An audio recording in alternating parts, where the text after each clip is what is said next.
The ATX DAO Podcast is brought to you by our friends at Tequila 512. Looking for a way to decentralize your happy hour? They got you covered.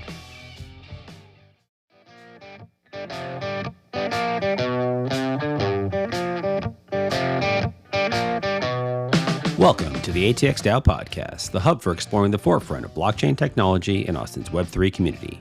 We connect you with innovators within ATX DAO and beyond as we venture into the world of decentralized technology. So crack open a beer and join us for a front row seat to learn about the innovations and trends shaping our digital future. This is the ATX DAO Podcast. So welcome to the ATX DAO Podcast. We are very excited to be in the studio with Austin Lee. Welcome to the show, Austin. Glad to have you. Thank you so much, guys. I appreciate you guys inviting me here and excited to do this thing. We're stoked to have you, man. Yeah, absolutely. It's always a nice treat to have an in-person guest. So a lot of the times we'll do them remote. So you're Austin-based. So glad to have you with us here. Yep. ATX in ATX now grew up in Greenfield, Indiana, so small town on a deer farm.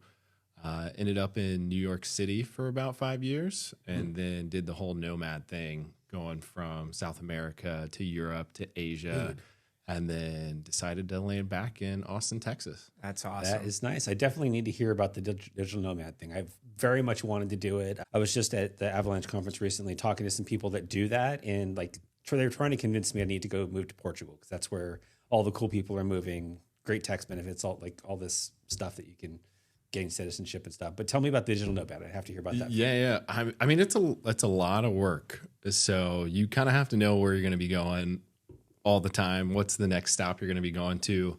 Understanding the language at least a little bit before you get there. I would definitely recommend that.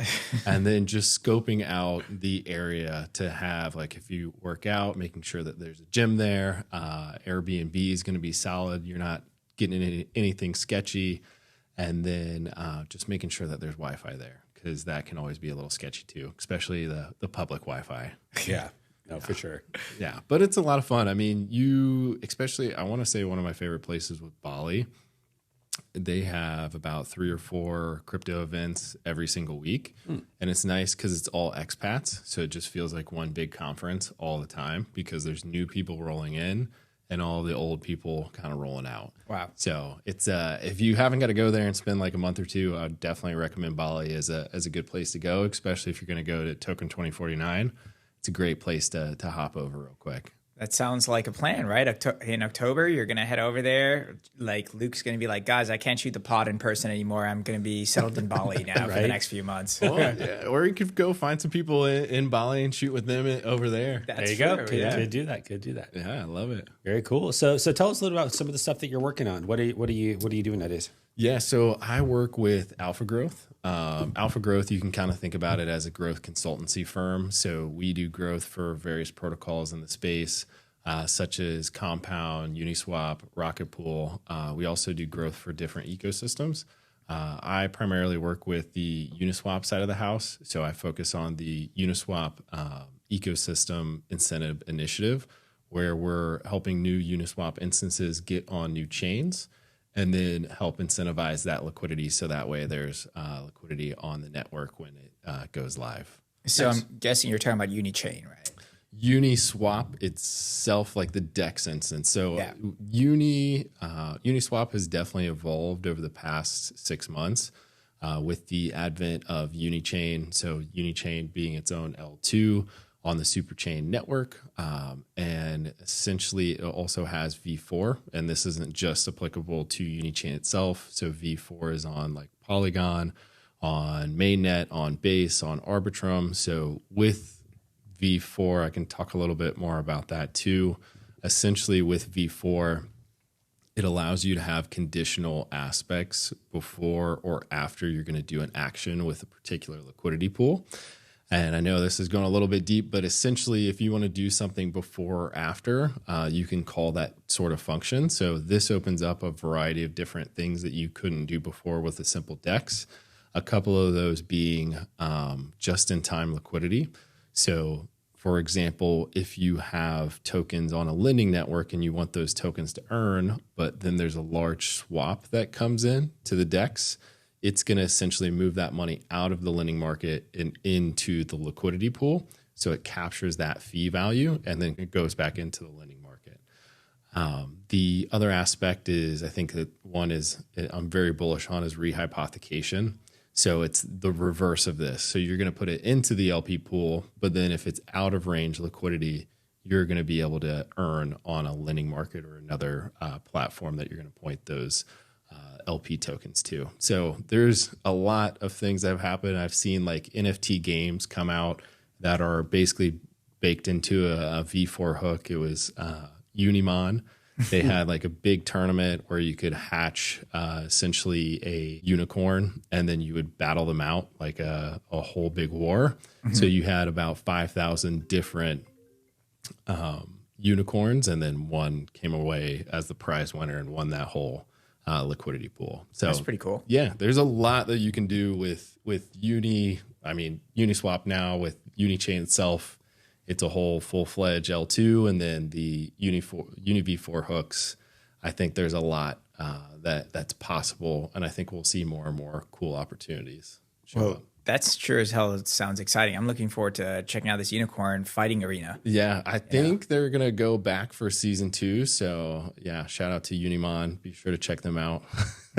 Most definitely will.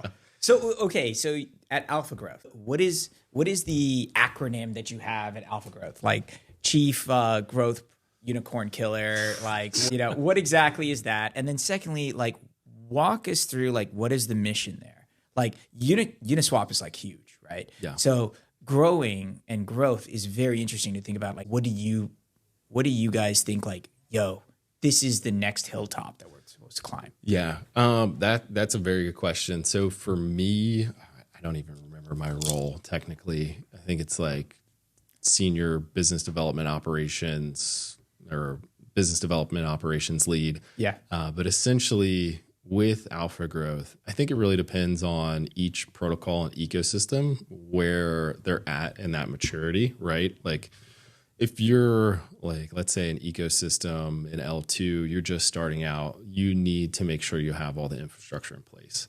So growth for you means making sure that your chain works. So you're going to have, your oracles, you're going to have your subgraphs, your indexers, your wallets, your off ramps, your on ramps.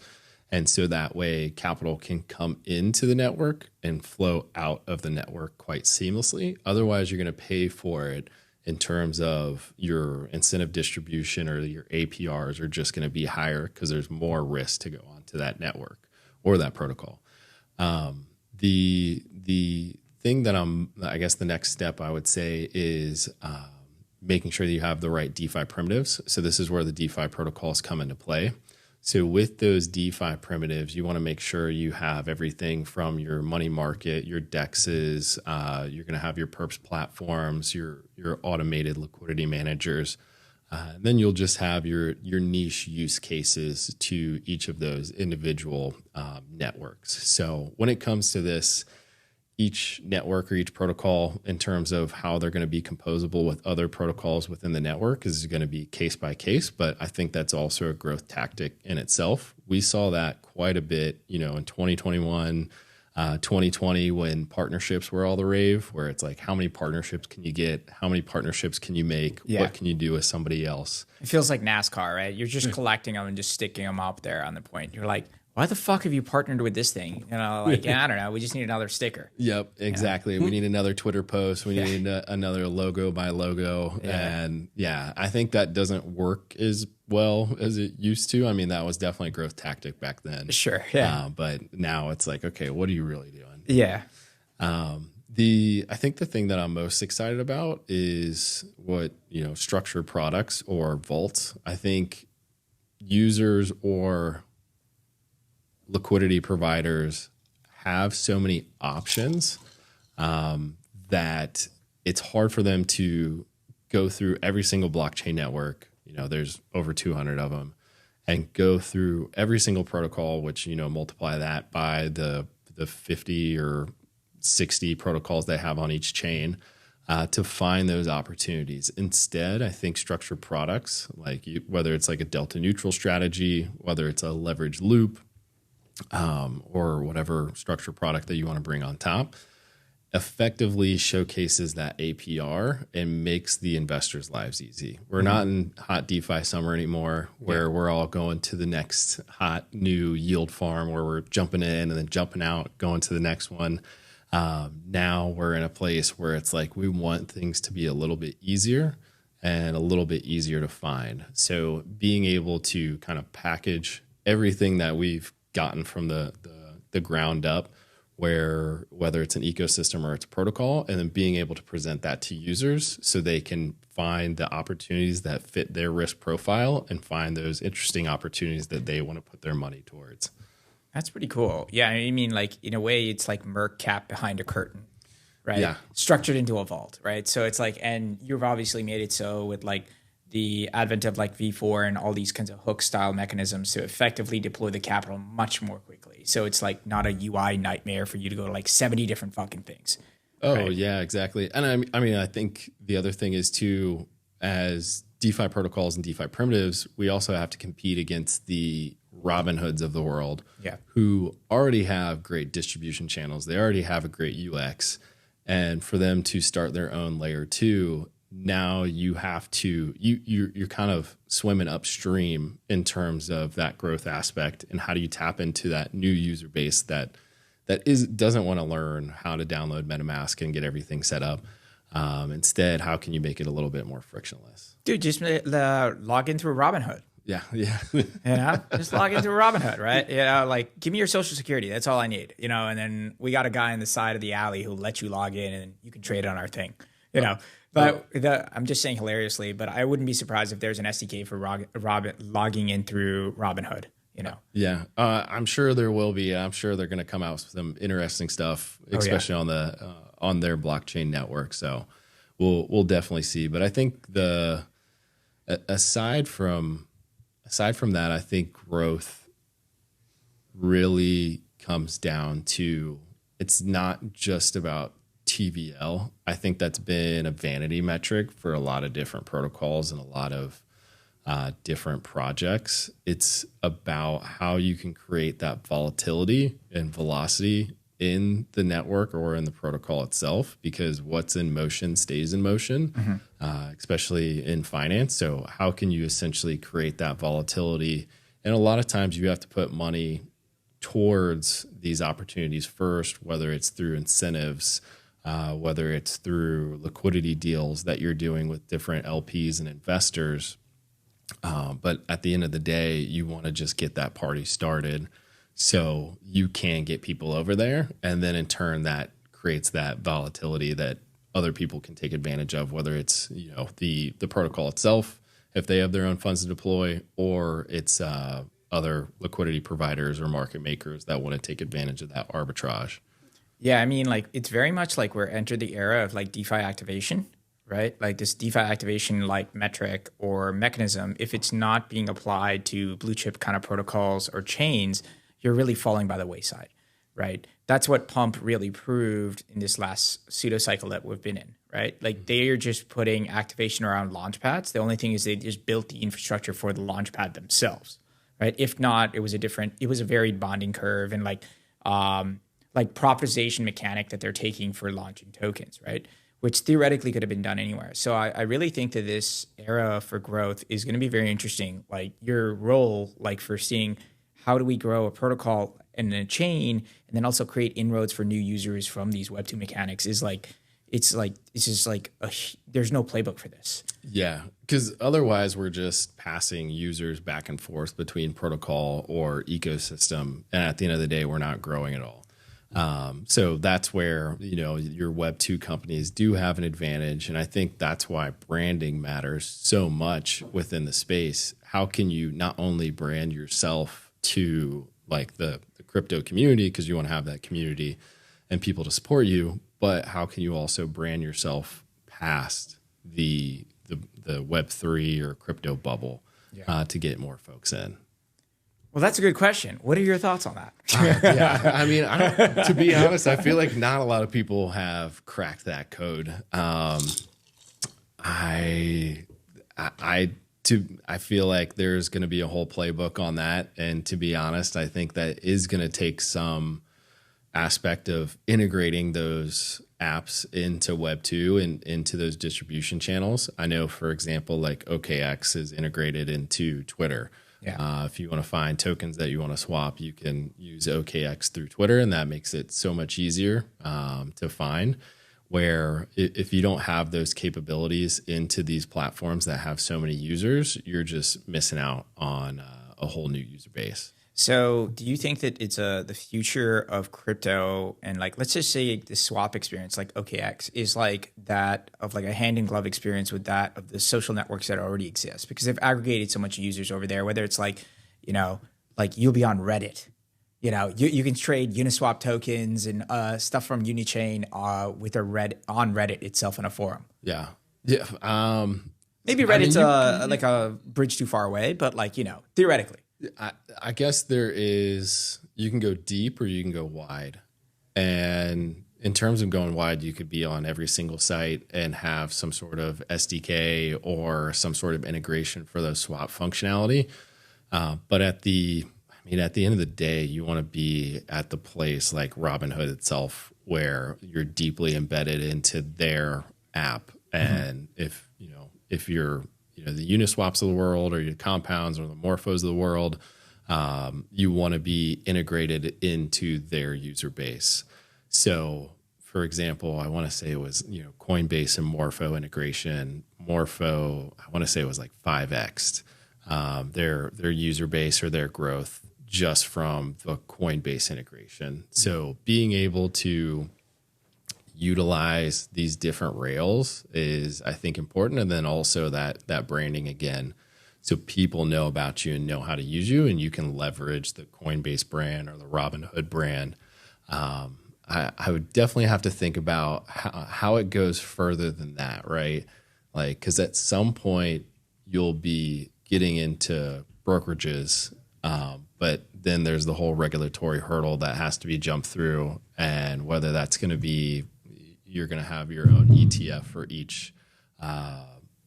each token. So I feel like that's a little whiles away to get into those weeds, but very excited about where we're going for DeFi. Yeah, it is kind of exciting. So what you've just basically told me is wink, wink, nudge, nudge. We're going to World Liberty Financial and Truth Social, bro. You're like, that's the most obvious place we're going to. Yeah, we'll see.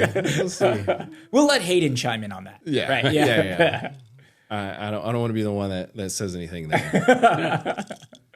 Love it. So I did have a question, just to kind of go back a little bit. So you'd mentioned like the beginning part of it. So like a new chain is launching, like getting all like the critical mass of like activity on there, that kind of thing. So we have had a guest on the pod previously that was launching a chain for the first time. So I got to hear a little bit about that, but kind of maybe talk about like what are some of the things that kind of go into all of that just either can determine success or not success in that process. Yeah. I mean, you got to move quickly. I think that's as a blockchain network, most of the time you're raising funds and you have your token allocation, your unlocks. So you have to move pretty quickly. And a lot of DeFi, for as fast as it looks like it moves, it doesn't really move that fast. I think an important piece is making sure that you're doing a lot of the legwork beforehand, like the infrastructure pieces, making sure that you have assets on the network, lining up those big partnerships when it comes to the DeFi protocols coming over,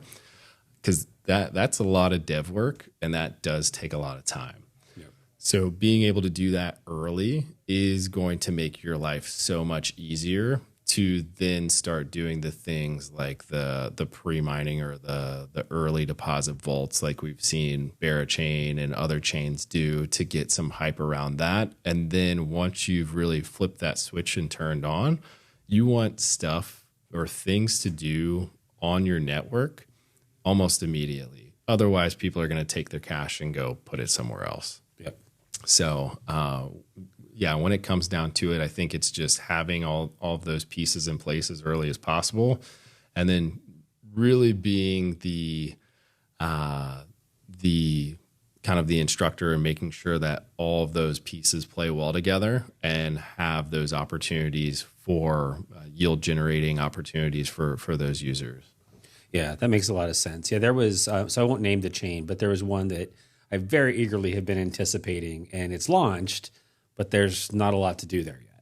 Yep. And so it's kind of a challenge there where it's like, okay, well, now that it's launched, okay, are we going to bring those things, or, just how that's all going to work? So, well, and I think the other thing is too, when you haven't launched yet, everybody's excited.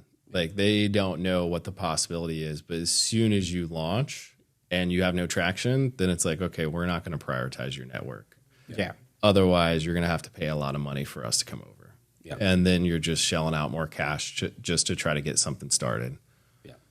Yeah, that explains a lot why like certain chains and protocols always stay in that build mode before they go into like prod, right? And it's partly that. It's like once we open the box up and Pandora's out, it's like for better or for worse, it's out. Yep. So it's like, yeah, there's no way we can go back. And then that fucks up your raise stuff, that fucks up your partnership, getting users, all that stuff. So it's like having a plan to do that is really good. And it's like, if you don't know, just don't fucking do it. It seems like it's the right plan. If you're not sure, just definitely don't do it. You can never relaunch a token and you can never turn off your blockchain. So those two things, once you're done, that's the magic switch. And it is a growth lever, but you just have to use it correctly. Otherwise, it's going to hurt you more than help you. Oh, yeah. That is, how many chains have we known like that from like last cycle? It was wild, right? And they're still like limping forward, and it's just purely on hopium, right? So that someone will build something. And it's like, yeah, there's like, dude, you have a crazy treasury, but there's no one coming here to do anything. So it is wild. It's kind of scary to see. It is. And it's like, I mean, I think this is why Ethereum too has kind of struggled a little bit in this run. Obviously, institutions definitely jumped into Bitcoin. But when you fractionalize liquidity so much compared to and having all these roll-ups, L2s and L3s, you essentially abstract away and pull all of that liquidity onto other networks, and you're essentially no longer really incentivizing ETH, LPs, or pairs or activities. You're essentially incentivizing other activities on other networks and trying to pump other tokens. But we've kind of seen how that has played out so far. And it's not beneficial for the whole ecosystem to be so fractionalized with liquidity and all the blockchain networks that we have. Oh, yeah. I mean, that debate still goes through. I mean, at ETH Denver, there was still the question of like, I remember being at a Farcaster meetup and everyone was like trying to figure out like, oh, there's new people at the EF Foundation. I wonder what they're going to do with, how this whole thing is going to get structured. And it's like, where's all the incentives going? And it's like, are we going to relegate everything back to the L1? And all these conversations are there. But I'm like, kind of cat's out of the bag now, guys. Like now it's for better for worse. We just try and like make everything better and then try and find like instrument level cohesion, right? Yep. So And I mean, at the end of the day, as a network, you have to have a niche. Like the DeFi, like for example, Unichain has Uniswap. So you can have all these use cases for swapping, which makes sense. But if you're going to just be another L2 without your own niche and you're going to rely on DeFi, it's a tough hill to climb. Oh, yeah. Yeah. It is wild. Like, I mean, like also like, well, the cool thing for Uniswap is that it seems like they're never on their heels, right? They're always on their toes. Like, I have a feeling that they're already cooking on Uniswap V5. Like, I'm sure as soon as Uniswap V4 was even like 3 weeks to the finish line, they were like, guys, let's do Uniswap V5. And this one's going to be amazing, Oh, for sure. Yeah. And it's one of those things I feel like the Uniswap Labs team does a really good job in terms of what they're cooking up and continuing to innovate.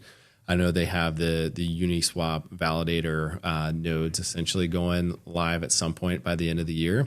And the whole premise of that is being able to stake your Uni to actually earn revenue and fees for Uniswap through the network. So I'm super excited about what they continue to cook up, and I think they make the whole DAO's life easy just by all the functionalities and capabilities that they bring to Uniswap itself.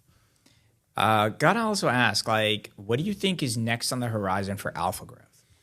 For alpha growth, yeah, I think we've really perform growth or help different protocols. And I think being at that protocol level, we learned a lot about ecosystems and different asset issuers. So for us, it's really about tapping into those other ecosystems and really helping them with growth. What we've been playing around with is more about those structured products, as I talked about before. How can you make it easier for users to utilize different protocols or multiple protocols on one network or multiple networks to earn the yield that you want to earn, and ultimately having some sort of rebalancer to be able to point the tokens in the right structured product at the right time to earn based on your risk reward profile.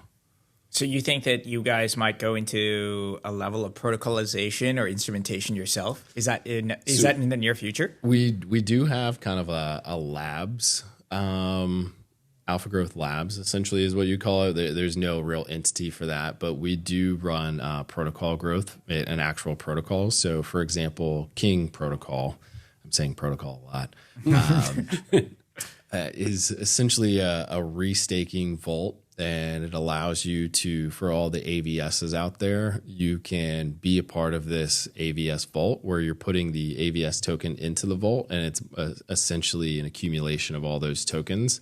So that way, instead of trying to incentivize all these tokens on all these networks, you now have one token that backs all of those tokens for the AVSs and can be used on the DeFi protocols in a much easier way.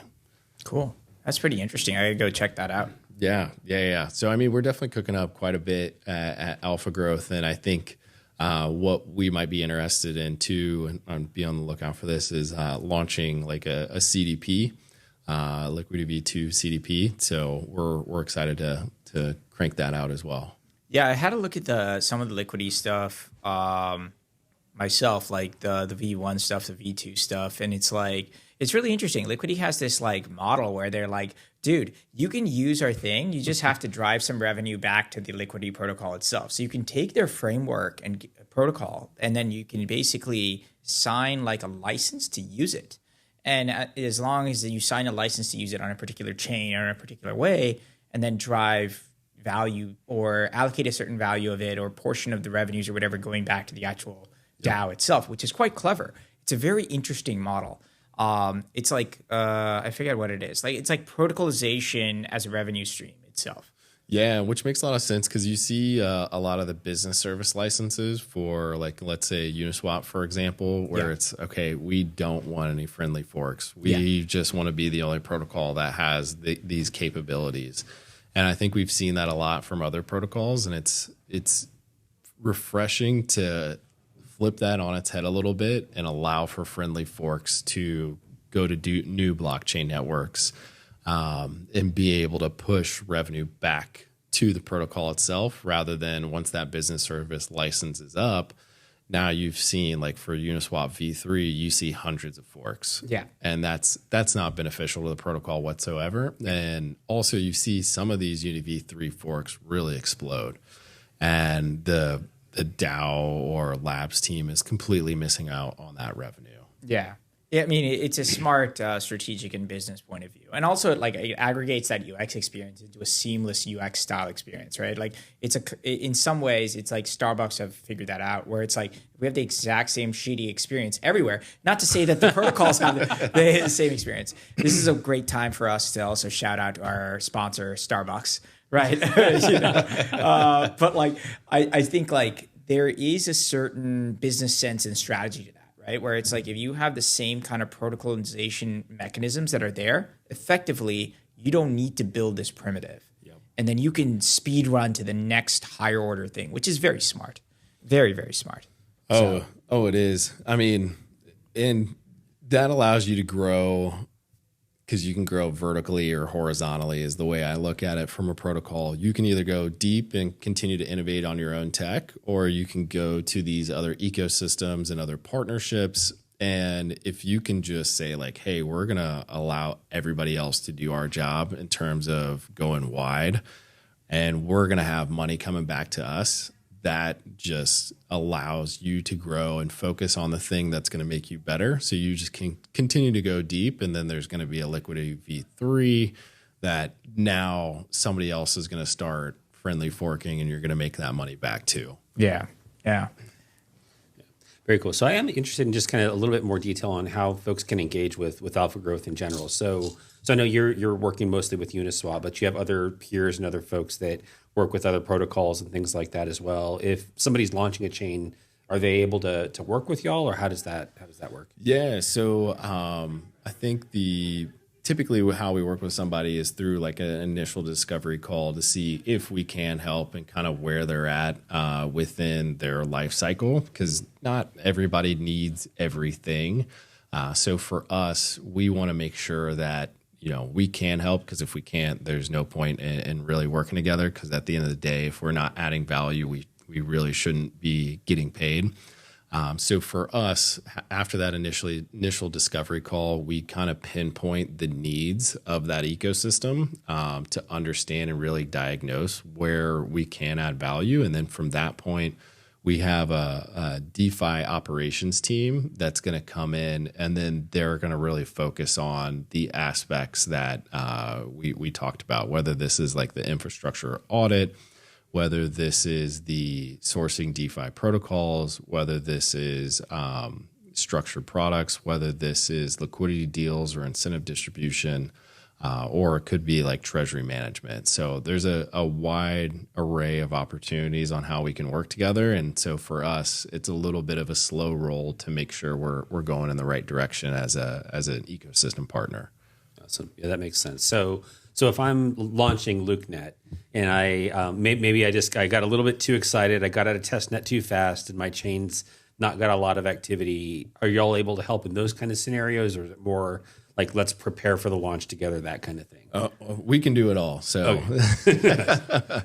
yeah, we can definitely help with like the branding and marketing too. I think that's always considered, part of each one of those things, because, we can do everything in a vacuum, but that's not going to have an impact. So at the end of the day, like if it's important for you and important for your investors to get those users on your network, whether it's testnet or anything else, we can help out with that. Or if it's a better partner that we see fit, we can always make that introduction there. Awesome. Yeah. Very cool. Yeah, no, that's awesome. So yeah, really appreciated the conversation today. So now if folks want to like get connected with you or with Alpha Growth, like what's the best way for them to do that? Yeah. So you can reach out to me at BEAWESOME, AWESOMELEE. There's a funny story behind that, but I won't go into that. And then Alpha Growth 1 is our Twitter account handle, or you can go to alphagrowth.io to check out our website. Cool. And you have a podcast as well. So if folks want to hear from you more, there's a way to do that as well. Yes. So the Grow Uniswap account, you can check that out. We typically host a podcast every single week. It's most of the time on Uniswap DAO, talking about the DAO, everything that's going on in Uniswap, and really highlighting and bringing some of those delegates or protocols a part of the Uniswap ecosystem to really share their perspective on Uniswap itself and how they're growing to help Uniswap and how they would essentially run the DAO. We ask a couple, hot take questions, but we want to put them in the driver's seat there on what their perspective is, because we oftentimes see that the forum posts can be a little bit passive aggressive because you don't always have that contact with those individuals. So it's one of those things we want to just really have that open forum for people to be able to speak their mind and talk about what they think is best for the protocol itself. Awesome. Yeah. Very cool. Yeah, I love it. And we'll link to that as well. So if folks want to check out the pod, they can find it in the show notes. Cool. Dude, so dope to have you on here. Yeah, appreciate you guys having me on here. I had a blast. Yeah, no, this is awesome, man. And we got to check in when you do the Unicorn Fighting League for your pod. Maybe we'll live stream it. Yeah, that would be very, very cool to check out. Yeah. So just a fun fact to share. So if you ever interact with Ash on Telegram, his absolute favorite emoji on the planet is the unicorn emoji. Yes. He will post that for anything. I thought he was just doing that because of Uniswap. Oh yeah, I mean, Hayden's paying me. You got a sponsorship. Hayden's sponsoring me 1 cent every time I post that unicorn emoji. Yeah, you could post, you could write anything to him. You could be like, "Hey, it's my birthday, unicorn." He could write like, "Oh, I'm going to go to the bathroom, unicorn." Like anything you ever put in there, he will unicorn it back. Dare I say the unicorn is pretty universal. Whoa. Yeah. I feel like we're going to have to get you a unicorn onesie. Oh, just wear it around. Whoa, I know, right? That's a story. Speaking about onesies before the pod, we were like, if someone's listening, yes, I could use a onesie again, let alone a unicorn onesie.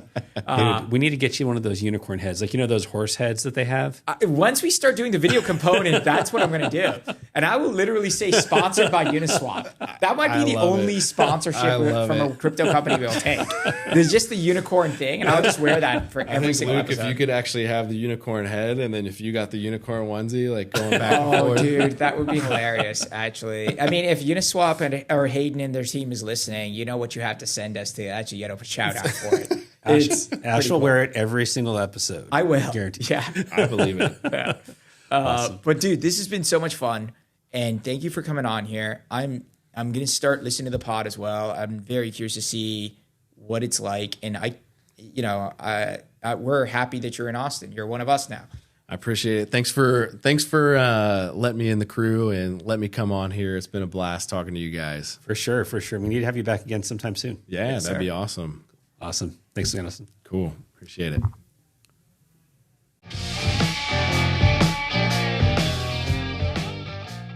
Thanks for tuning in to this episode of the ATX DAO Podcast. If you like what you heard, please rate, subscribe, and share the podcast with your friends and colleagues. To learn more about ATX DAO, visit us at atxdao.com and follow us on X, Farcaster, and LinkedIn at ATX DAO.